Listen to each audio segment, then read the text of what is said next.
അതായത് ഓരോ മേഖലയിലും ഇവർ ഓരോ ദിവസം ഓരോരുത്തരെ കൊണ്ട് ഇറക്കുകയാണ്. അവിടെ ഇരുന്ന് അവർ വിഷയം എടുത്തിട്ട് ആ കളക്ഷൻ ഈ മലയാളികൾ ഉൾപ്പെടെയുള്ള ഏജന്റുമാർക്കാണ് കൊടുക്കുന്നത്. അവർ ഇവർക്ക് ശമ്പളം കൊടുക്കുന്നു. അങ്ങനെയുള്ള ഇവർ രാവിലെ ഭിക്ഷാടനത്തിന് പോകുമ്പോൾ ഒരു കുട്ടിയെ എടുത്തവർക്ക് കൊടുക്കുന്നു.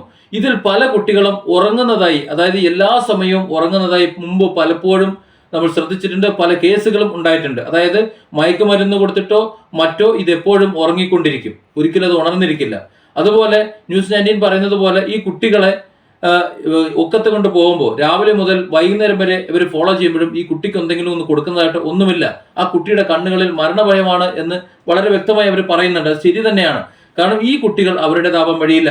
രാവിലെ ഇവർ പോകുമ്പോൾ ഈ ഗാങ്ങിൽ നിന്ന് ഒരു കുട്ടിയെ എടുത്ത് കൊടുക്കുന്നു. ഇങ്ങനെ തട്ടിക്കൊണ്ടുവന്ന കുട്ടികളാകാം. ഒരു കുട്ടിയെ അവർക്ക് കൊടുക്കുന്നു, ആ കുട്ടിയെ വൈകുന്നേരം തിരിച്ചുകൊണ്ടേൽപ്പിക്കുക. ഈ കുട്ടിക്ക് ജീവൻ നിലനിൽക്കാനാവുന്നത് എന്തെങ്കിലും കൊടുത്തിട്ടുണ്ടാകാം, ചിലപ്പോൾ ഇതിനിടയിൽ മരണപ്പെട്ടിട്ടുണ്ടാകാം, ഉപേക്ഷിക്കുന്നുണ്ടാകാം, പോകുന്നുണ്ടാകാം.